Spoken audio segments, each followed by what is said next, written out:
Oh my god, it's arms not even that folded, hard. right? The arms folded, like, kind of condescending, like, oh. Oh, not even kind of condescendingly. They're sitting there just, they're that guy in South Park, the Comcast guy who's just twisting his nipples and he's just like, oh yeah, isn't this game so hard? Yeah, tell me more. Welcome, everybody, to this week's episode of the Niisan podcast, where it's me, the Asian Avenger, and Crim, and my silver hair. Look at this. Look at the silver hair. I have a silver hair. Oh, gray hair. Sorry, not a silver hair.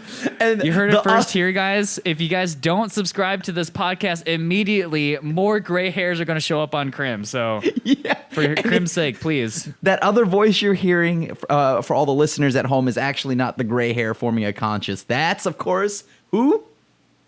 That's me, Josh Xell Kim. Yay, you did it. The crowd goes wild. I mean, goes wild. The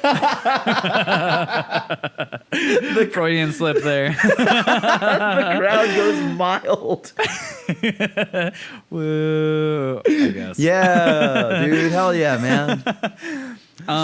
But yeah, today we have a very fun episode for you guys because today we're going to be talking mostly about the new hype kid on the block. Wait, what? I was going to say today's episode is going to be a difficult one to really talk about. Oh, yeah. Maybe too difficult to talk about. Yeah. We'll see. We'll see how it goes. Or maybe Crim, you just have to get good at podcasting, you know? I haven't thought about that. Oftentimes I've wondered, what if I just got good? Just get good. What a but Chad. before we get into that, let's catch up on some news that has been going around in our sector. So yeah, hit us with some stuff. All right, so for the Weeb Weekly this week, we've got a few pretty big banger news things. So we've got Hololive, has just opened up a bunch of male auditions. Josh, you want to tell us a little bit about that? Yeah, so for anyone who isn't familiar, Hololive is the, I think, biggest VTubing agency in the world. Many of the big VTubers that you've heard of came from this agency, and they are opening up male auditions for the very first time. And it's open to, I think, anyone. Dude, I'm like, why not? So, they're doing auditions. They're taking in anybody. They have like some qualifications of like, hey, are you an entertainer? Are you a voice actor? That sort of thing. And you just send in like basically your resume. And yeah, I'm kind of curious. I might actually do it. How about you, Grim? You want to get into? I'd be down. I just want to see if we could, right? Like, yeah, right. We apply and then we get in. I don't want it anymore. Ooh, no. Yeah, the BM, the Ultra BM. No. It's a privilege for you to work with me. No, like, I want to try. That'd be kind of fun, right? Like, why not? Yeah.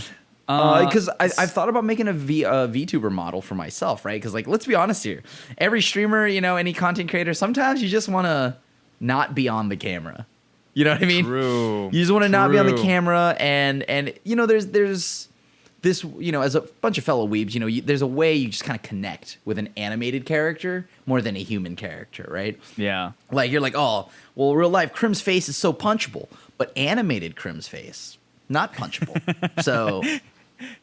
I mean, also cleverly, you can also make it so people can virtually punch you in the face too. So that could be a perk for subbing to Crim, is you get to punch him in the face virtually. I mean, virtual, yeah. But you see, people don't read everything, so like if I put that out there on the internet, they'll be like, they're only gonna like, you know what I mean? Selective reading. I can punch Crim if I sub. That's all I read. $5, Nick. And like randomly, we're gonna be out, and I'm just gonna get uppercutted for no reason. This is for countering my spell. I mean, it seems like an interesting to do, right? So I'd love to try it. But so that's one bit of news for those that follow that. But then there's a little bit more. And what else we've got this week is that also, if you haven't heard, probably one of the most big announcements in the world of anime, at least for us like stateside who use the streaming services and whatnot, is the Funimation Crunchyroll merge. It finally happened.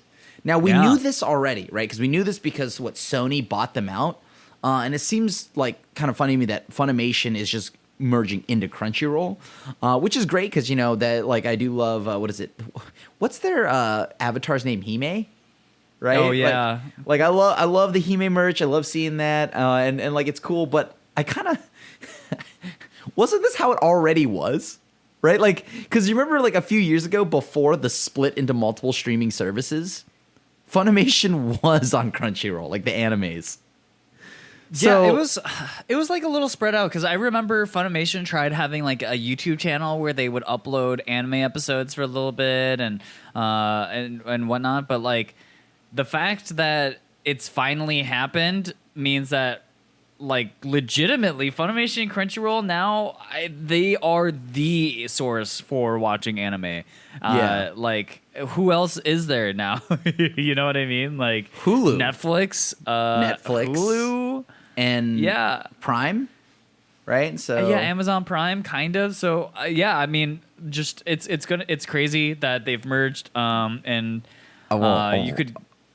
I won't tell you why this matters. It seems like you're writing off one of those subscription services, and I'll tell you what Crunchyroll doesn't have. Yeah, what is that? They don't have High School DxD. And what service does, Crim? Well, I don't know. I've never seen it, but hypothetically, I think it's on Hulu. All 4 seasons. Subscription? Do you have an active? I'm not gonna. I don't have to answer that question. I don't have to. I'm not saying that you're watching the show. I'm just asking. Like just generally hypothetically speaking, if you could watch it, like for sure. Yeah. I was just clarifying that. Okay. Yeah. Of course. So other big news, sort of in our realm, the next gen of Pokemon was announced, which is I think pretty crazy because I think a lot of people weren't expecting another Pokemon game so quickly after Arceus. And it's going to be called Pokemon Violet and Pokemon Scarlet. And as far as we know, I believe that this one is also going to be more like Arceus, apparently. And it's going to be more... And so some people have been theorizing that Pokemon Scarlet and Pokemon Violet was like... Basically, they used Arceus as kind of a beta test for an actual big new gen like title. And so I think that's like a kind of an interesting theory because I hope that in the future, Pokemon gets to be more open world. Like I didn't play Arceus, so I didn't get to really experience what that was like, but I've only heard good things about it. And finally, well, I shouldn't say finally, they also revealed the Pokemon starters for this generation as well. And that's also exciting. We got a little look into that. Who are you picking, Crim? I mean, like I'll be honest with you. We got to go with Quaxrel, right? Or what's it called? It's the duck. It's the duck with the cute big blue hair. Coincidence? Jojo hair. Jojo hair. It has blue hair. It's the water Pokemon. It's got everything that I like. I generally drift towards the water starter every time. Yeah. That's how I am too. Yeah. Yeah. Like, and sorry, I believe the name is Quaxley. It's a Quaxrel is me fusing a magic card, Toxril. I'm like, what? I don't know. Yeah, slug and a duck is one. No, but like I'm going with Quaxley. I like Fuecoco because it's very cute, and it seems like it would be the distant cousin of Totodile, which is my favorite Gen 2 starter. So, I'm here for these starters, and most importantly, I'm here for the fact that it's going to be like Arceus, because I played Arceus through, and I thoroughly loved everything about that, right? Like, I think I was talking to you about, I was like, this is the Pokemon game I wish we had as kids, right? We got to walk around, we got to see the Pokemon, right? We got to, like, kind of interact with them. But what was my biggest critique of Arceus was that its placement of NPC battles are scarce, and it's a lot, at times it could feel a little empty, right? Yeah. Like, they're just like, all right, well, this is a little awkward because there's like, it feels like there should be a lot more. There could be a lot more, but there isn't. Now, this is where I'm hoping they correct that, right? Like, and if that theory that is that the RCS was like this testing grounds, then I'm glad, I'm honored to be a part of the guinea pig crew, and to say that, okay, if this is where we're starting, I cannot wait to see how they're going to improve on that, right? Like, RCS by no means was a perfect game, but it was by far my favorite Switch game to have come out. One of the most. It was the breath of fresh air that the franchise gameplay-wise needed, because I'm not gonna lie to you, I'm very tired of the generic old, like, you know, the old VGC, the battle system, right? Like, and then the way the game looks, right? Like this small little chibi character, top-down look, right? Like, I wanted something more first-person, right? To get really put into that world, and I think RCS does a killer job of that. And now that they're getting, like, you know, Violet and Scarlet. This has to now mean that there's going to be gym battles, right? Because we didn't have gym battles in Arceus. You essentially had to battle the primals or whatever they were, right? Like the fancy light up Pokemon, right? But now gym battles should be a thing. We're in current time, so I can't wait to see what the world looks like, because the one thing I wanted from Arceus was to see the world, like, and in current day, not the open woods, not the swamp, not that, right? Like, not like pre-civilization looking things, right? I wanted to see current day cities and gym leaders and all of that. And now we get a chance. And speaking of which, on the world part of that, they showed some footage, and based off the starters, a lot of people are theorizing this is going to be like Spain, kind of Spain or of like Italy, I believe, right? Because like there's inspiration from both, at least architecture wise, right? Because like some of the buildings are very iconic and like big landmarks. Yeah, I mean, they look like big coastal cities. I guess like my theory is that it's Spain, but like I'm not sure yet, right? Like we have like Fue Coco, for example, is literally like a cocodrilo, which is a crocodile, and Fuego, which is fire. So it's like literally fire croc. Fire croc? What? What did you call me? I mean, it's no, you know, sprigga litty titty kitty, but you know. I think you may have that name incorrect, but okay, yeah. I think Nintendo called their grass type this time around Sprigga litty titty kitty. Yeah, the titty cat, as it's often called on the streets. Totally. Yeah, definitely. And then, does that make Quaxley like? I mean, censor me if you have to, but the F boy of like what's. I'm not sure. We the producer of my ear says just to move on from this topic. Okay, all right. What? Drop the topic? Okay, cool. Got it. Let's go. You can't say litty kitty titty anymore. Cause Mike cut his mic. But yeah, anyways, I'm really excited, and like you said, I'm excited to try the open worldness, you know, and get more immersed into the world of Pokemon. This has literally been the thing that Pokemon fans have been clamoring for, asking for years now, and it finally feels like Nintendo has caught up to 2000, maybe 10 now. So we're getting there. We're making progress. They're catching up, man. For a company and IP with so much money, I'm surprised it took them this long. Yeah. I guess like if it's not broken, don't fix it kind of thing. They're just like, well, these idiots buy the same game over and over again, so we'll just keep doing it. That's fair, and that's fair. Like people like come out in droves buying the games, but I'm glad they changed that. So yeah. So, anyways, that said, let's talk about the meat of today's episode, which is going to be about a game that is actually in modern times. Well. Not in setting, but anyways, we're going to be talking about Elden Ring, right? Yeah, and Elden Ring is, I mean, at this point, if you're a gamer by any means, you've heard of Elden Ring, or if you've had universally internet. acclaimed. Yeah, if you've had internet, seriously, it's universally acclaimed. It's one of the highest reviewed games of all time on Metacritic. It debuted with 900,000 viewers on Twitch, just under Lost Ark and Cyberpunk. RIP. And on Steam, it opened up with 734 concurrent players. And that's just on Steam. That's not talking about PS5, PS4, and whatnot.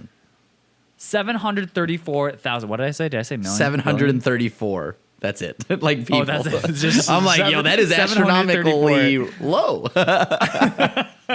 Damn, dude. I can't believe Elden Ring flopped so hard. It's a flop, dude. No, It's a flop. 734,000 concurrent Steam players. So that's a lot of people. And so, yeah, this game has been freaking everywhere. I've been playing this nonstop. I've put in 70 hours in the week. I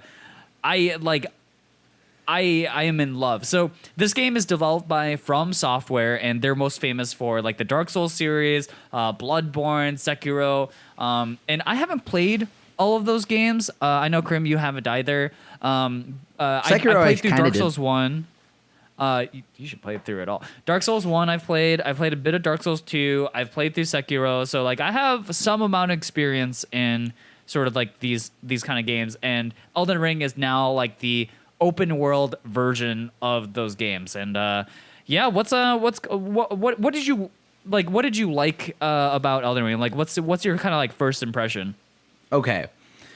So the exposure I've had to this game was from my old roommates, right? That's about as much as I've had, and they're just like, here, try it out. But I played it on a controller, right?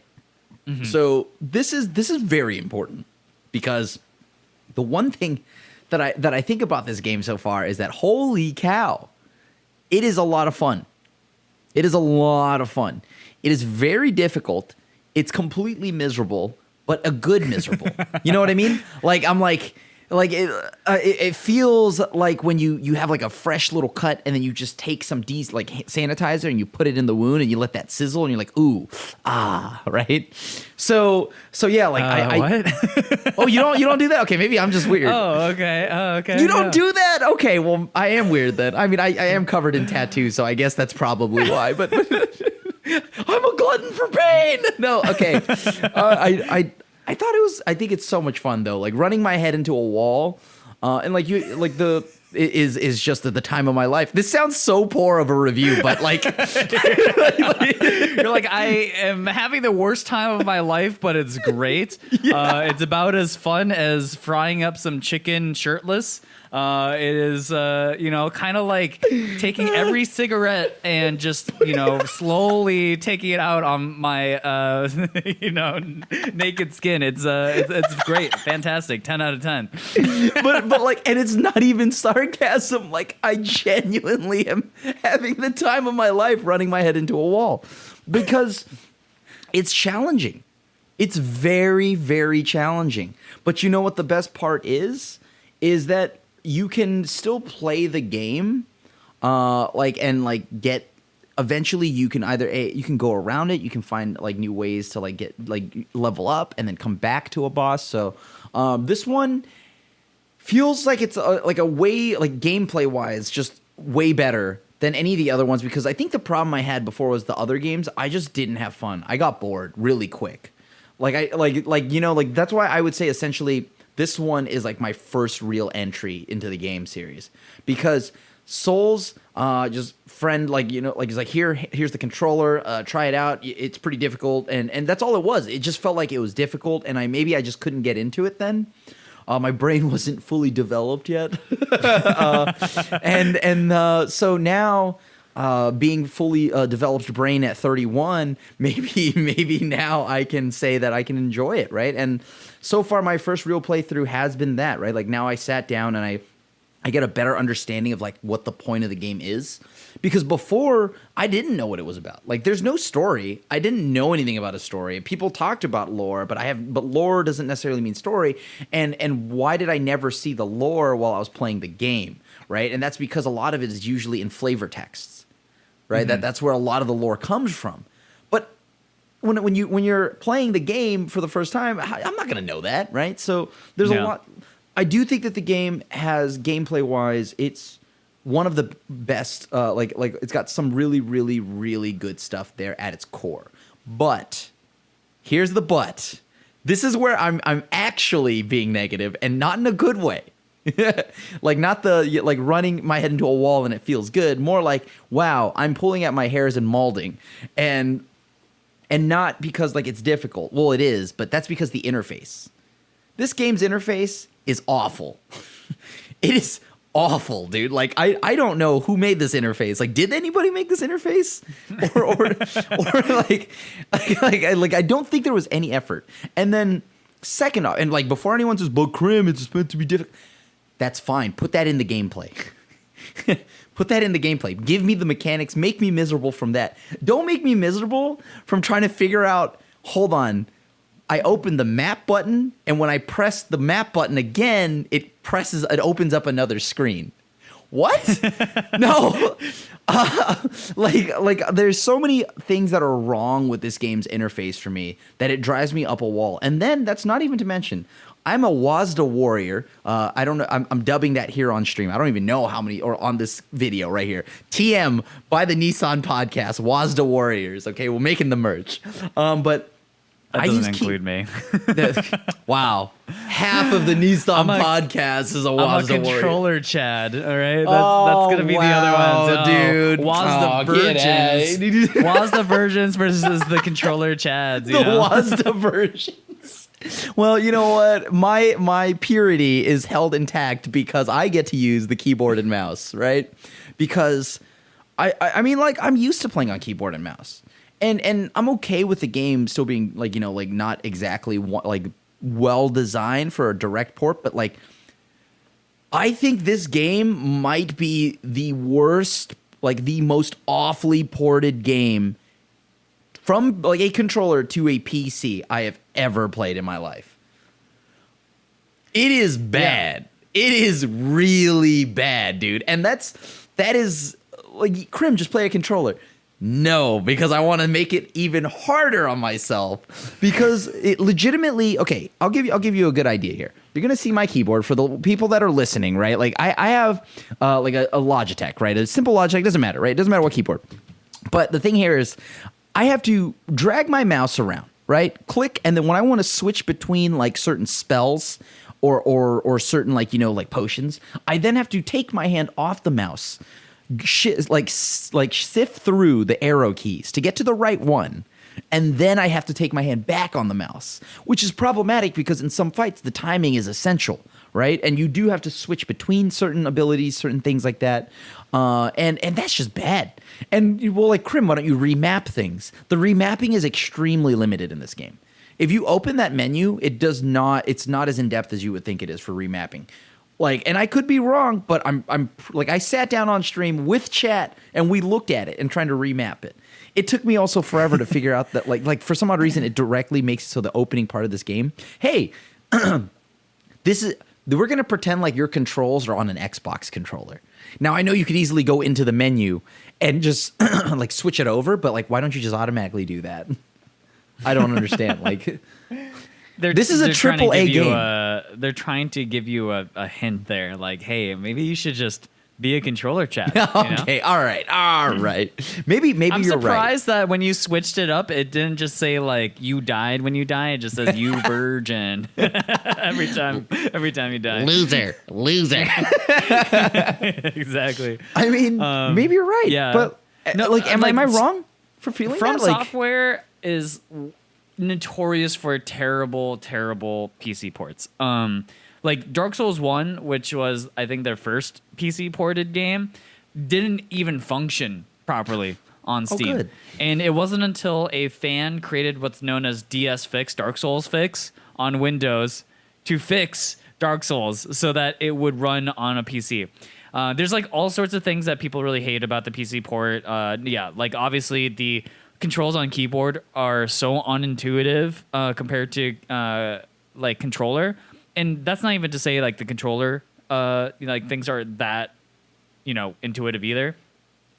And then on top of that, like because they're coming from the console world, they are frame locked to 60, which is weird because like a lot of PC gamers have like at least 120 hertz on their monitors. So we want faster frames. And I'm pretty sure, I forget if Dark Souls was a game like this, but I'm pretty sure there are games that are FPS locked because literally the game's mechanics are tied to the frames.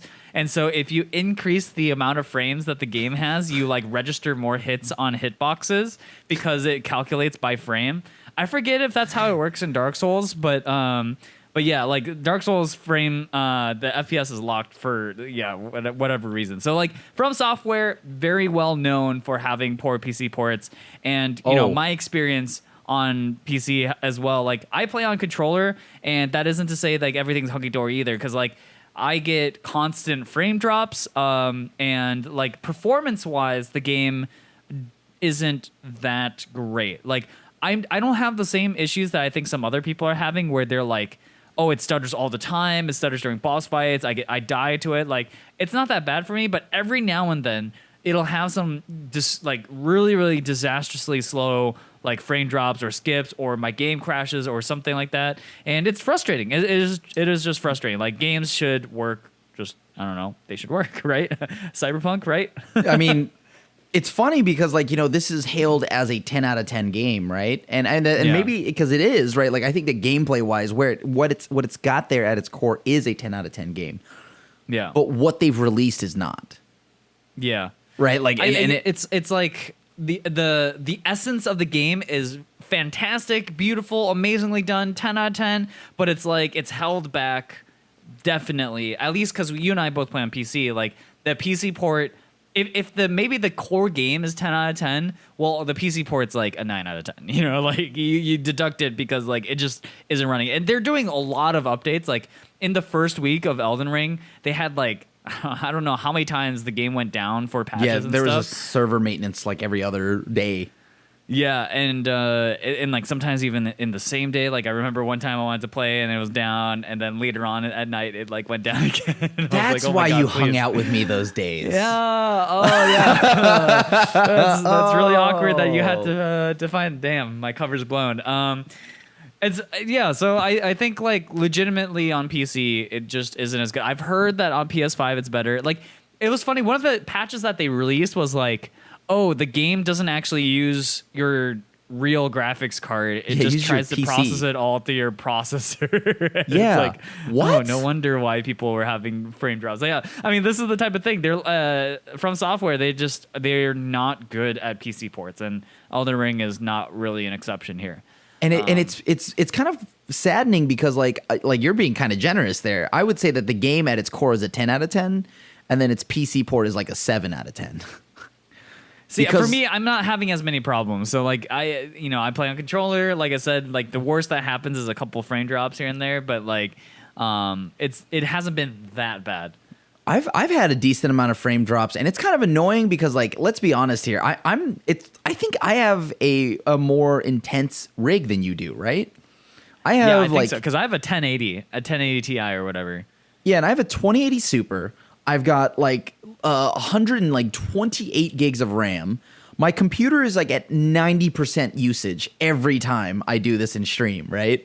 So like, and it should not be that hot. And then like, luckily, obviously my computer Celsius wise is like still pretty low in temperature, so it's chill. But like, what? You know what I mean? Like, maybe you need to overclock a little bit.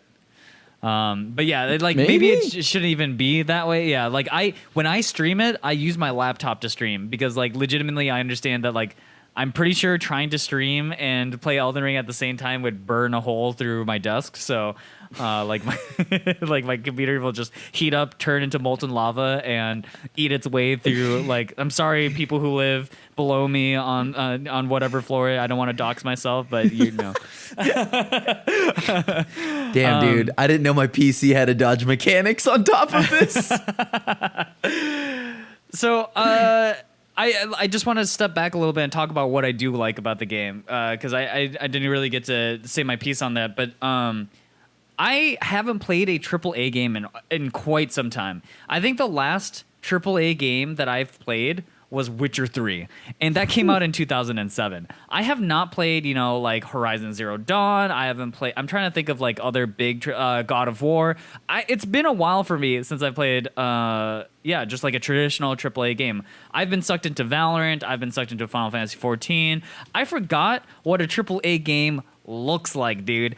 I went into Elden Ring, and you walk out of the cave, and I'm just like some naked ass dude with a samurai sword, and like I felt that when you get out and you just see the field for the first time, and my mind was blown. I was like, oh my God, this is what games can look like. I mean, this is why my computer is running at max when I'm playing Elden Ring. But like, it's been so long since I've seen a game with visuals as like beautiful, I guess. And it might just be because like I haven't played again. Like I've been playing WoW and Final Fantasy 14 and like these games that like are very dated in terms of their graphics. But I was blown away, dude, when I first like started playing Elden Ring and just like, oh, I can just move around while there's like, I don't know, all this stuff happening on my screen and this giant beautiful vista in front of me. Like I was blown away just on the visual level of the game. And then just kind of like you said, like I think the core gameplay loop has been so incredibly fun. And as I'm playing it, like I'm pretty far in now, and that's the next thing I was going to ask is how far we've gotten. And I've beaten, I think, like 2.5 story bosses now, so I'm not even 2.5. I'm not even that far. Yeah, I think I'm working my way into the next one. So like I'm not that far in. I put 70 hours into the game, but everything I discover has been amazing. Like this was one of the things that I was worried about with Elden Ring was that like the open worldness of it was going to feel really empty, but it has not felt that empty. Like sure, there are places that I wish there were like maybe like an item here or something just like to kind of cover the map, but there are a ton of side quests and dungeons and all these other things to explore, and I'm constantly picking up new weapons and new spells and all this stuff, and like I have to pray at night every time to remain like true to my weeb self, to hold on to my dual katana build with lightning spells, and I'm like, okay, I will just level Dex and Faith. I will just like I sit there because I keep getting spells and other weapons that I'm like, oh, this would be so cool, and I'm like, in my head, I'm like, am I gonna like play this game multiple times, even though it's gonna take me 100-hour plus per playthrough? Like, I don't know, but that experience has been awesome in this game, more so than I think some of the other like From Software games. Yeah. Okay. I mean, so far, like I would definitely like to echo that, and that the world is beautiful when it's not stuttering through every scene. Like it is really, really nice. And then on top of that, holy cow. Yeah, like you're 70 hours in, right? You're 2.5 bosses, right? Cleared. Yeah. I think I'm like maybe at like 15 hours, maybe. Like at like 16 hours, let's just say 20. And then I feel like I'm actually in like the first only like 30 minutes of the game's content. Like the MSQ, you know. Yeah, like I'm one. I know you fought Margit, right? You fought Margit.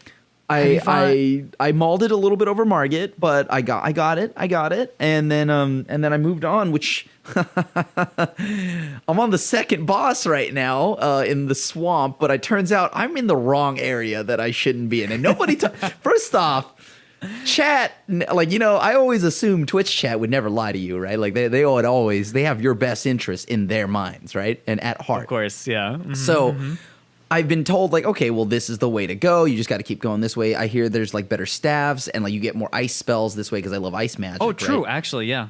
So okay. So I'm like, all right, for sure. So I go to this place where the sky is red. Right, and then everyone's like, "Oh, wait, why is he here?" And like all of a sudden, I realize in chat they're like, "No, just let him find out." I'm like, "Hmm, huh? What do you mean?" And so I'm in Khaled. DJ Khaled. Yeah, DJ Khaled. Khaled is like, yo, this place has a lot of passive things that just happen to you, from being like touching dirty water, the LA water, whatever you want to call it. Like, dude, oh my God, there is so much here. And like, it looks like one gigantic, like, you know how your friends, if they've had too many Doritos and their hand is like really orange? Yes. That is this entire map. It's just like your hands, your friend's Cheetos. grimy, like Cheeto covered hand. Like, yeah, hey, can I touch all your stuff? Like, Oh my God. And yeah, like I'm stuck in like the boss that's like summons a bunch of spirits and stuff like that. But believe it or not, I thought I had cleared 2 bosses because there are invasion bosses, right? Oh, Invasion yeah. bosses. And so like one of them, I was told that like there are no battles in this area. This is a safe zone, like like the Continental in John Wick. And I'm like, oh, okay, cool, yeah, that makes sense. And then so I jump over this railing, and then I end up having to fight this stupid Invasion Red like poo stain boss that has this scythe that has the range of a god. Like, why even allow me to dodge it? Why even allow me to dodge it? Oh my God. My stream went from a PG-13 to a very much so an R-rated stream very quickly. I think at this time I had 33 deaths on my stream death counter. I then cleared the boss. That death counter, I finally cleared the boss at 117 deaths. And the worst part is it's not even a boss, dude. Well, and I remember at the end of it all, I got some really crappy loot that was like, here, have a nugget. And I'm like, what? Like, dude, where is the ice spell? I thought I would have gotten a frost shard or something cool like that. No, I got diddly squat. I got some trash move. Oh, anyways, I cleared it though. And let's be honest here though, like as painful as it was, and let me tell you, dodging some of those mechanics, like when he hits you with the double scythe move, when you've got dropped frames, is it's like you stack on the difficulty multiplier. You've got drop frames, you've got keyboard and mouse, you've got just the natural difficulties of the game, and you're just like, yo, I love rubbing my private part against a cheese grater. You know, it's really fun. It's just a You might as well just start playing on a DK bongo set, you know, like. Like why you stop there, dude? Also, like run on a treadmill, play the violin at the same time. Let me get the DDR dance pad, you know, like the old pad, and really see if we can get some moves going, dude. Like it's a difficult game, but I love that. And I will say this right now, though I was very very much so an unhappy camper with the fight because I died. It was like unhappy in the best ways. So it is a very challenging game. I love the mechanics of it, and I think. You know, that kind of is an important part because, like, like that challenge, right? Like, I mean, that challenge, you know, like, I think it sparked, like, a good amount of, like, drama online, right? Exactly. So I've been seeing a lot of Twitter debates just, like, popping up over Elden Ring and, like, talking about the difficulty of Elden Ring. And this happens literally every time From Software releases a game because they get very hyped. It's a AAA, you know, From Software is considered AAA, right? And you know, the games get incredible like amount of hype, right? People, all these Dark Souls fans, they're always clamoring and shouting out about how good these games are, and so inevitably there's a crossover between people who are Soulsborne veterans and new people to this genre of game. And in this intersection, the same debate always happens, where are these games just too difficult to enjoy? And on the other side of that is just, you know, you have the Souls bros. I'm gonna call them Souls bros, who are like, oh man, yeah, this game is so freaking hard and I love it. Oh yeah, can we call them Dark Swoles? Dark Souls? Dark Swole. I mean, the Swoles bros. I mean, dude, come on. They have a very big brain. Generally speaking, what I hear them being called are Toxic Souls bros, but we can change it up to Dark Souls. So in any case, they're always like laughing and being, you know, very obnoxious about like, oh, you guys just like need to get good. Like, oh my god, it's not even that folded, hard, right? The arms folded, like, you know, kind of condescending, like, oh. Oh, not even kind of condescendingly. They're sitting there just, they're that guy in South Park, the Comcast guy who's just twisting his nipples and he's just like, oh yeah, isn't this game so hard? Yeah, tell me more. Like that's the sort of attitude and snideness that I feel like some of these Souls Bros people have online. And then on the other side are people who are what the Souls Bros would call, like, I don't know, virgins. So, you know, they're just like complaining that the game is too difficult, like the mechanics are too hard. How could anyone enjoy a game that is punishing like this? Like, and so like the debate occurs. It's like the Great War. We'll call it the Shattering, you know, in in reference to Elden Ring. And so yeah, it happens literally every time whenever a Dark Souls game like this comes out. And I don't know. Let's dive into it a little bit, Crim. Let's talk about it. Like, let's get to the crux of it. Is Elden Ring too difficult? Like, what is your take on Elden Ring's difficulty and just like what is difficult about it? I guess. I think the game is very difficult, right? Like, and I'll be honest with you, it's not a bad thing, right? I think my take on is that it's a very difficult game, and I'm happy that it's difficult. I may be pulling my hairs out and molding, but I'm having fun. As weird as that sounds, but like people have been asking for what is an easy mode, right? And or like a more easier option to play through. Personally, I don't care if there is one because play the game how you want to play it, right? Right. But at the same time, like if you're asking me personally how I feel about the difficulty, I think it's fine. I don't hate it. I think it's got its own charm to it.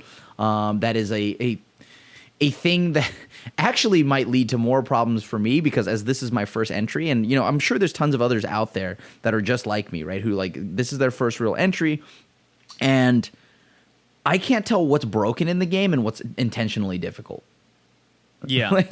So what the thing that's funny about that is like if this game is difficult and because it has that reputation of being difficult, I myself have no clue what I'm experiencing. Is this a bug or is this a feature, right? And otherwise, I don't know. I mean, the game's difficult, but I love it. So hell yeah. Yeah, I mean, talking on that too, like all of these games get a reputation for being incredibly difficult, right? And I think it's funny because I think the reputation precedes itself sometimes and gets ahead of itself, where people start ramming their head into things that you're not supposed to do because they heard the game was difficult, right? And so like in Elden Ring, the first thing that happens when you get out of the cave is there's a guy on a golden horse in golden armor in front of you, and he's just riding around. He's just minding in his own business. But every single person who plays this game is like, that guy, I'm fighting that guy. You're like a drunken dude at an Irish pub. You're like, I am going to fight somebody. I don't care what. And you get out of this cave and you're like, that's the first guy I see. I'm fighting that guy.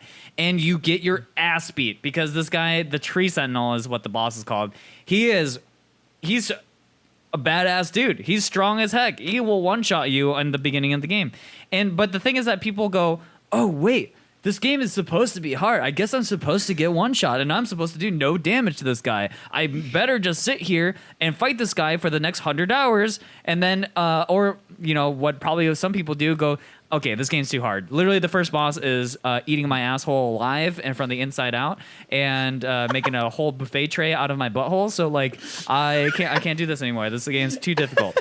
But the thing is that it's like, it's so funny to me because in Skyrim, similarly, when you go out into the world for the first time, there are giants that are roaming around and dragons, and I feel like people have the common sense to be like, oh, maybe I shouldn't fight this thing that like one-shots me. Maybe that's like a good plan. But because Dark Souls has that reputation, I wonder if people like make it too hard on themselves. And I know you have a funny story on this, so. I mean, that you literally just described me. So, bro, what the hell? This guy is hard to beat. And then, like, okay, so I just get into the game. I'm jamming, right? I'm like, okay, cool. I step out the door. Let's go kill something and start grinding and leveling up. The first thing I see is this dude riding on a horse. So I'm like, all right, sure. I shot a fire, or like a magic spell at him, and then all of a sudden he comes over and lays the smackdown on my ass in like the first 2 seconds, right? And so I'm going at this. At this point, there are numerous things at play here. First off, I'm on keyboard and mouse, so I don't auto lock. Right? And so not only am I not auto-locked, I'm now trying to line up my, like, I was playing the prisoner at the start before I switched over to astrologer or whatever.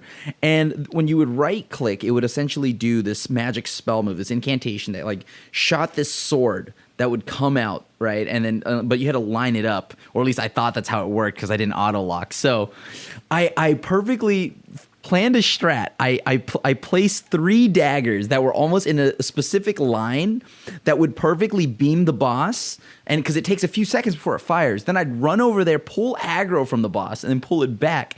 And then I think at the start of the fight, the boss would always be around like roughly 70% health. And I'm like, okay, cool. That's just a free 70% that I'm gonna have. And I've developed this like absurdly difficult strategy. because I didn't know, first off, there's so many things going on. Like, I didn't know that you didn't have to fight this, right? I messaged you, and I think roughly around 7 hours of dying, you go, oh, that's optional. I'm like, you what? I look at my tag, just like imagining, like, he's optional lol, and Crim just fuming. It's been 7 hours. It's like, imagine if I could describe how I felt, it was just imagine ... but for a very long time. And like, it's just like sitting there and realizing, God damn it. I've spent 7 hours doing this and it is absurdly difficult. So yeah. Luckily though, I was informed that it was an optional one and you can leave. So then I explored more of the game. But yeah, like I did love that. I love that. That was actually tasteful. It was hilarious. It really taught me a lot about like what the game is going to do. Yeah. I didn't have to do everything. I didn't have to kill everything at first thing I saw, right? But that's just because that's instinctive to do, right? Like, oh, this is the first big unit you see, so this is a part of the game. You have to kill it. So, yeah. It's good that they kind of give you that at first. They also didn't. You like I don't even think Xell knew this, but there's a tutorial. Yeah, I didn't know there was a tutorial in the game. Yeah, like if you like at the beginning you get the golden tree that's all lit up and you can go left out the double doors and you start the game right outside as the sentinel, right? But then if you go right, you can fall down a hole and it takes you into a cave where you fight a bunch of units and then it gives you a tutorial. It didn't help me at all because it was a tutorial on an Xbox controller, but the thing here is it gave me a tutorial and it gave me a boss to fight, like a real boss. So that's wild. That's hilarious that the tutorial isn't known. Yeah, I mean, like the way I played the game, because again, I'm not used to this whole open world business that they've done this. So you go outside, there's an NPC, and he's like, "You must defeat Godfrey in the Stormwind Castle," or whatever. And so I just went straight there. I ignored everything, and I like went straight. And then didn't even have a horse or anything. I just ran straight to Margit, basically, and I got my ass beaten over and over and over. And I was like, "Damn, dude, this game is like really hard." I was having a tough time beating Margit, and I was like, "Damn, I think this is like the hardest Soulsborne game yet." I was. And so it was funny because like I kind of had a different opposite take from you did. Instead of like getting hard focused on Tree Sentinel, I was hard focused on just doing like the story bosses, and they were just like very, very difficult. So I guess like reeling it all back and talking about, is Elden Ring too difficult? I think it's one of those things where I think no matter what, the game is punishing, and it's a game that you play not to feel powerful because like you're so like leveled up. It's like, you know, in JRPGs you can grind for levels and you start one-shotting enemies and you just you like, it's like a power fantasy game, right? Elden Ring is not that. Soulsborne games are not that. You can get very powerful and like you start to feel really powerful, but like oftentimes you're also like getting by on the skin of your teeth. That is like not a that's a feature of the game, right? That you learn to get better, and the power-ups isn't necessarily from the game, but it's from like your actions and your strategies and your loadout that you've crafted yourself. You know, like, and that is where I think I derive the most fun out of the game, is going into these boss fights with like an attack plan and like understanding like, okay, this is what I'm going to do in this situation, yada yada yada. So for people who don't like that, that is already going to like set you back a bit with Elden Ring and liking it at a first glance. I think secondly, and you kind of talked about this with the tutorial, the game doesn't tell you jack anything. You know, it doesn't. And like on one hand, I think like it does add to a little bit of immersion, I guess, to kind of like fumble your way through, and just like you're exploring the world, you're also exploring the mechanics. However, I think that's a little tedious, and I think that's one of the things that like maybe the game should just come with like a little booklet and a little manual that just like tells you, you know, things that like would be helpful. Have you crafted anything? Oh yeah, I don't usually craft a lot of stuff, but I've crafted, yeah. I have not crafted a single thing. I don't understand what the hell's going on over there, so I just don't even try. I'm like, look, I'm gonna just go find something off an enemy. I'm gonna go beat somebody up. That's it. Yeah, I mean, the thing too, like, there's definitely from the like accessibility side, I think it is pretty annoying that the game sort of just assumes that you understand how a lot of mechanics works, and that's fine if you're like, I've played Dark Souls 1, I've played some of these other games, so I came in with a previous understanding of like how the stats work, how, like, I don't know, how rolling even works, right? You would think that in this game where rolling is like such an important part, or parrying is such an important part of the gameplay, you would think that it'd be somehow explained to you, but it really isn't, right? Like, they tell you generically like, oh, your roll is better if you're carrying less, but like it doesn't tell you how much better. You just kind of have to like feel it out. And like, I get it from, you know, the Toxic Swole Bro side. Like, I get the idea that like, oh, I get to discover all these things as I go through, and that's like part of the thing is like, I don't find that fun. Like, I don't sit there being like, oh my, Joe, Crim, you know what was awesome? I discovered that I can roll further if I wear less. Like, no one sits there like just like, you know, jizzing their pants over like discovering a mechanic like that. Actually, It's that more like, they're called swole bros, right? Like that's true. They're just sitting there again, twisting their nipples, going, Yeah. "Oh yeah, dude, This you can is so totally roll sick. further if you can just have less stuff." Like that's their like fetish, I guess. But for the my rest of God. us, you know, like the jollies I get from the game is by defeating a boss that like I had to learn the attacks of and to like overcome the challenge. That's the fun of it. yeah. And there are so many things in Elden Ring that I think directly impede that. And some of it is fine. Some, like, you know, some of the things that I like about the game is that the quest system, it's not like you go to a guy with an exclamation point over his head and you Right. talk to him and he points you to a marker on the map. Like, it's not like that. You have to like talk to them multiple times, understand them. Like, I do like that. I think that absolutely adds the immersion to the game. However, and like, even you know, the important stuff too, like they will be very directive about how to go. Like I said, I talked to Vare and he's like, go to Stormwind Castle. It is on the west side of this cliffside. Go there. That's where you defeat Godfrey. And I was like, okay, I know where to go, right? Like, and so the game tells you stuff through dialogue like that. It's not just like, again, a WoW type quest marker. And I think it's very much more immersive that way. However, that said, I think people should understand like what the heck your stats do. I know you can like go in the menu and like scroll down and like read it, but like, it doesn't really tell you what weapon scaling is. Do you know what weapon scaling is, Krim? I'm just I curious. did do you know? that.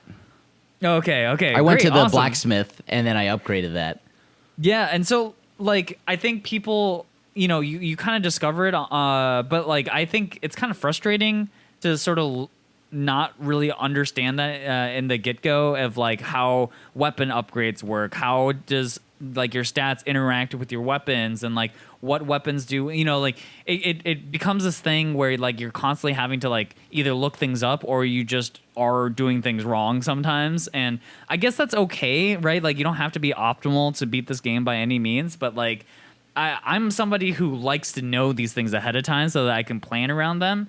And yeah, I don't know. So I guess like when we go back to like the whole argument of like, is Elden Ring too difficult? I think like generally no. I think Elden Ring generally is not too difficult of a game. I do it, but like, do I think that there could be improvements on some of the things that do make the game difficult? Yes, absolutely. Right. Like I think that's like the bottom line. I think one of the more interesting things to talk about too with a game being, you know, considerably more difficult than I think like your typical AAA game is like, can a game be too difficult, right? Like, is it bad if a game is not for everybody? And I think this is like an interesting one because like I've kind of sat in between arguments on Twitter and in my own head about like, you know, should there be an easy mode in Elden Ring, and if so, why not? You know, like what are the pros and cons of like an easy mode? Because like, what's funny too is that even within Elden Ring's game mechanics, I kind of think there already is an easy mode, and that's to use summons and to use like do co-op, or you can summon these ash ghosts in boss fights that can kind of like tank for you, or take the heat wolves. off you a little bit. Do you have wolves? Like, I have, dude, I have the strongest Ash summon in the game, so I'm already playing on easy mode because I have the best summon in the game right now, and it's fully decked out, it's fully upgraded and everything, and so like, I'm not saying that it completely trivializes the game, but like surely that you would consider that to be easier than to play without summoning, right? And so I wonder if like even with that people consider it too difficult. I don't know, like I guess I probably have this. Yeah. How many people even know that like the in-depth parts of like summoning? Because I only lightly know it, right? Like I know I can summon wolves. I know I can summon another spirit to like kind of like help, like I did with like Margaret or Maggot. What, I don't remember. yeah, that one, right? The first boss, you could summon like the one dude, right? The other mage that never dodges any mechanics and gets hit by everything. And then so Yo, yeah, you like, want to talk shit on my boy Roger? Come on, dude. Oh yeah, Roger. That's what Roger. Roger just does like, it's like, yo, dude, can you just live a little bit longer? Like try to dodge once, and then it would be Uncle fine. Roger is a dope black mage who is doing his best, and he tanks for you as a black mage out of the goodness of his heart, and you're just lambasting his name. Yeah, just move once, like just once. Black mage and ley lines. Just once. I mean, I get it. I'm all about standing still, but like one time, come on. Even I move once. But yeah, like I think there's a lot here. The game is difficult, yes, in all the right ways, but also unnecessarily in as just as many ways, right? Mm-hmm. And I think that kind of is the problem with like anybody that wants to get into the game. Whether or not that's good or bad. I mean, like I think that if the whole point of the game is to be miserable, difficult, right? Then I think that personally that yeah, maybe like an easy mode is kind of like weird, like, you know what I mean? Like why? Like what is it? What would it do? But then like I also hate the idea that, you know, like people can't play the game because it's too difficult. But then again, I think back to myself like, well, what are they going to get if they are playing the game, right? Like, are they getting because like they're not going to get story. There's no story in the game unless you read every flavor text, right? Yeah. Like I so far, like I can, like, at least from what I've been doing, there is no story. There's very few things that kind of tell me like that are a good indicator for where I need to go next, right? Like there are points where you can just, it feels like from a new player's perspective is that I'm just like here and I have to kill stuff, but then I get lost at points. I don't know where my next objective is, and then I end up in chew Khaled. bubblegum and get my ass kicked. Yep, and I'm all out of bubblegum. So like I just go to Khaled, get my ass beat by everything, and get up and do it again, right? Like, I mean, I've been able to like figure out and like find some nice little nests where I can go and like farm like mobs and stuff to like level up. But like other than that, like there's a lot of points in the game where I feel like it just make the difficulty in the mechanics of the game, the fighting of the game, right? Like that's where I want it to be. I didn't think the difficulty would be on the interface. Like the interface is weird and the explanation of like some things. So I don't know. Like, does an easy mode ruin the game though? So ignore the interface stuff because I think those things are valid. You know, people who complain about the interface and fumble with the controls and stuff. Like I think those are valid, but like, just theoretically, if there's a very difficult game, and it's not, and you know, like is that a bad thing, right? And because like I think like when I think about Dark Souls overall, one of the things I do enjoy about the community is sort of this like shared suffering that we all go through. Yeah, and there's some like, you know, for example, if you go to the Elden Ring subreddit, like some of the memes are so funny to me because like everyone goes through the same hell, right? It's kind of like the game is kind of hazing, and I know that's like gatekeepy a little bit. I understand that like the idea that like to enjoy this game you have to like put yourself through hell to do so. But I do think that like that feeling of overcoming it with all your other friends who have overcome the same thing and like discovering the things that they learned how to do it. And like, I think that's part of why Souls Bros is even a thing and why there's such a community around it is because that like there is this sort of shared camaraderie of people who go through the same suffering. And like that isn't to say like, oh, people who can't beat it, you guys aren't cool enough to join the club. But like I don't know, I kind of waffle in my head a little bit. Like even as I say that out loud, I'm like, that is kind of gatekeepy, isn't it? That is gatekeepy, right? Like, but at the same time, I'm like, I don't think that these games are so difficult that like people with a good mindset couldn't overcome it, I guess. You know what I mean? Like if people are good faith going about the game and doing it. And I think this game in some ways more so than any of the other games that they've made is even more so that way because you can always just stop what you're doing, go farm somewhere else, go like discover other things, level up and come back. Like I know in old Dark Souls games, if you get stuck at a boss, like what are you gonna do?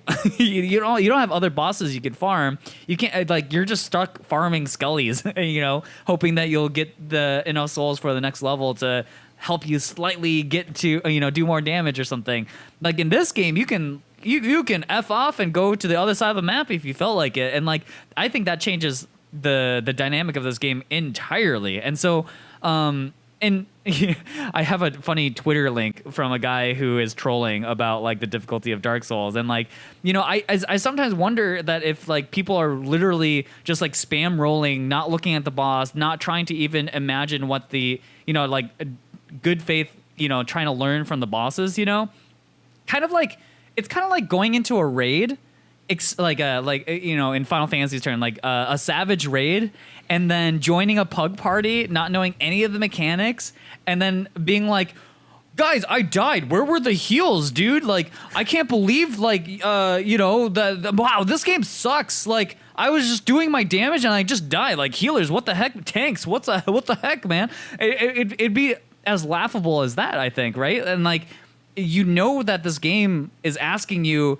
to do a little bit extra here, which is learn something from the boss, like dodge attacks, avoid getting hit, or like learn to deal with it. Like, I don't know. So I personally think if I was to set my feet down on a side of this argument, I would say that like, I think Dark Souls having an easy mode actually would, like an easier mode, like a mode where you didn't have to think about mechanics. You could just spam your abilities and get through. I think that would be a huge disservice to the game.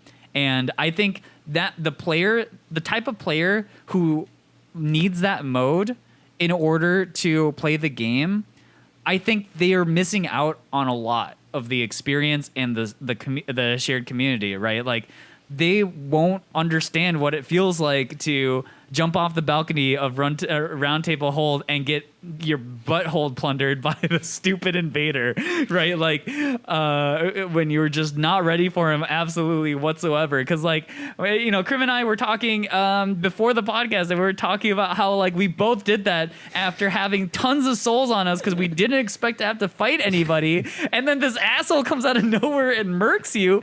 And you're sitting there like, I am not losing these 30k souls. How dare you? And so you just grind your nose to the grind, and you sit there figuring out a way to deal with his stupid scythe attacks. And like, I don't know, like I feel like the experience would have been so different if I had jumped off and been like, oh, there's a dude here, he's dead now. Okay, moving on. You know what I mean? Like, right. I mean, like so I guess like the main thing here is it's like watching a movie. I look at it a lot like a movie, and it's like this is how the director wanted you to see the movie. Mm-hmm. Right? Like this is the version they wanted you to see. This is the version you should be watching, right? So I have to assume then that that's the idea of Dark Souls, right? They wanted you to play this game this way, right? If they wanted an easy mode, they would have put it on there, right? They would have given you a cheat code mode, all of that stuff. But then there are people that just want to play, right? To like be a part of it, right? To be a part of. So like this is the thing. Like though I agree that this is I will always want to be. I want to see a movie. I want to watch a show. I want to see it the way the director originally intended me to see it. A chef, like I want to eat the food the way they intended me to eat their recipe, right? Yeah. Now, but at the same time, there are people who like it's like I look at it on a little bit on the other side. It's like, well, okay, what if the chef says, hey, you have to eat this peanut dish, but I'm allergic to peanuts? Right? And so like, but then I guess like, it's like, but I want to be a part of it, right? I want to eat, I want to try this dish. I want to try it with the friends and stuff like that, right? So Yeah. I don't know. Like you could easily say, yeah, just don't eat the dish. Just don't play the game. But there is a bit of gatekeeping and like it can be exclusive, right? Yeah. Right. So But and is that a bad thing, you think? see, because it's something like a video game. I don't know if it's that big a hill, right? Yeah. But like for me to like, if I were to just say this is the hill I wanted to die on, I would say that if people really like, if this is their first game, sure, let's say that's kind of bad because it's their first game. You know, they want to get into it. If they've played all the other Dark Souls and didn't like any of them, you know what I mean? Like I think that's a little bit different. But yeah, like so, I think it is a bit of a negative that there isn't something like just for someone to play like and be caught up with their friends, right? But Yeah. I mean, yeah. but at the same time, the game is difficult because that's the way the director wanted it to be played. So it's hard because I think I lean more in the camp of, yeah, like it's a little annoying because like somebody else having an easy mode doesn't ruin my playthrough. Yeah, absolutely. Right? So like, and like if they're just like, oh yeah, I blew through that boss, haha, whatever, right? Like that's great. They blew through it, but like, you know, like we're playing it the normal way, and like I imagine though if there is an easy mode, the difference in like the amount of elitists and like the gap that'll create will just get bigger, right? Because you'll have like the Dark Souls chads and like swole bros, right? That are just like, oh, I didn't know you needed training wheels. You know what I mean? Like, so like it's a little bit of from both sides here. I don't know if I lean in any one more than like the other, but I guess. It's tough, dude. I'm wishy-washy on this one. I'm wishy-washy. Yeah, I think my hot take would be that I think it's on the user because you know in the end this is a game that you pay $60 to play, you know, and it is up to you to determine if this game was what you like wanted to play, right? Like, and you decided that you wanted to play it, and so I think it's a user error in some ways because.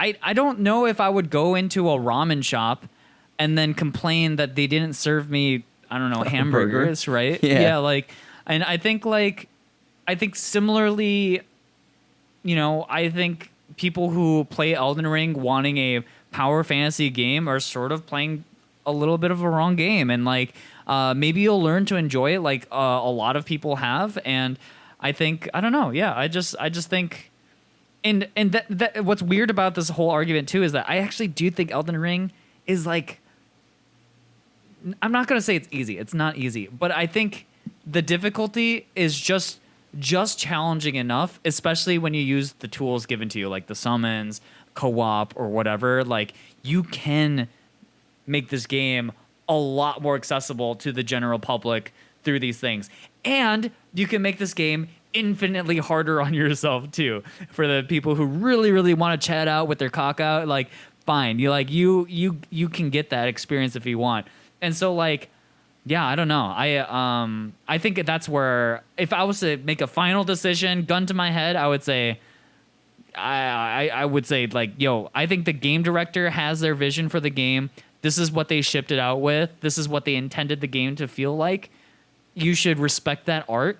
And if that art isn't for you, that's okay. You know, I think that's okay. I think it's like it stops in my head. It stops feeling gatekeepy when it's just like, well, there's alternatives, right? It'd be one thing if there was the only way into like, I don't know, adulthood was you had to beat Elden Ring or something, right? Like you can't get your driver's license until you beat Elden Ring. You cleared Elden Ring. You know how to operate a vehicle. Okay, here you go.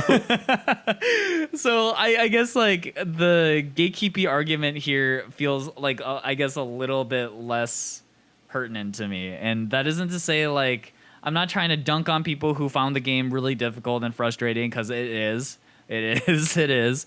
But also, if that's the part that's turning you away from the game, this game just wasn't for you to begin with. So fair. Yeah, right. Like, and like, I mean, I kind of also agree with that too, to some extent, right? Because it's like, I'm all for being like inclusive. Come play, come jam this with us, right? Like, hell yeah, right? But the game's purpose is to make you miserable. Like that's just what it is. It's supposed to make you miserable. Yeah. And so I think I actually like I will also land on that decision where it's like, okay, sure. If that's what it's meant to be, then it's like, like, hey, I went into a horror movie and it was too scary. Right? Like it's like, and I hated it. I hate getting scared. Right. So like I think it's fine in this context. I think it's fine in this context that, yeah, okay. I mean, like, it just might not be for you, right? Like this just might not be the game for you. That said, some of those Souls bros need to chill the heck out, because y'all need to stop twisting them nipples. You need to like touch some grace, get some maidens. Some grace. Yeah, like they truly please. Are the maidenless ones. Yeah, like some of the way sometimes the dialogue comes from these, because I think what's laughable about it, like, is, again, like I said, I think Elden Ring is not as difficult in some ways because of this like open world thing. So like people jerking off to how gamer they are because they like did X and Y in this game, that I'm like, bro, get over yourself. Like just get over yourself. So that's what I have to say to those toxic soul bros. And yeah. They could never. They could never. They're going to be twisting their nipples till the end of time. So yeah, with that is going to be our episode today about Elden Ring. I'm so curious what people have to say about the game, and for the people who are listening to the podcast, like, please leave a comment on the YouTube videos. I love reading your guys' comments. They make my day. They make Crim's day. It gets us to. Those are his words. He doesn't speak for me. I'm furious. Well, it's my time to get away from my. I was gonna say is my short amount of time where I'm not squeezing my nipples during the day is to read the. That's a very rare window to catch him not squeezing his nipples. Rare. Giving essentially, when is Xell not milking himself? You know what I mean? Like that. That's the main thing. So yeah, like, no, legitimately, leave the comments. We love seeing it. And, like this kind of just like. This may seem like an Elden Ring specific thing, but like, games in general, like, can they just be too hard, like, and is that okay, and like, I think it's totally fine. Like, so to take away from all this, I think video games can be difficult. And like, that's okay. That's okay. Yeah. So anyways, thanks for listening, guys. Thanks for watching, and we will see you guys next week with another episode. I will go back to playing more Elden Ring now. I'll see this guy in exactly a week. See you guys then. Peace out, y'all.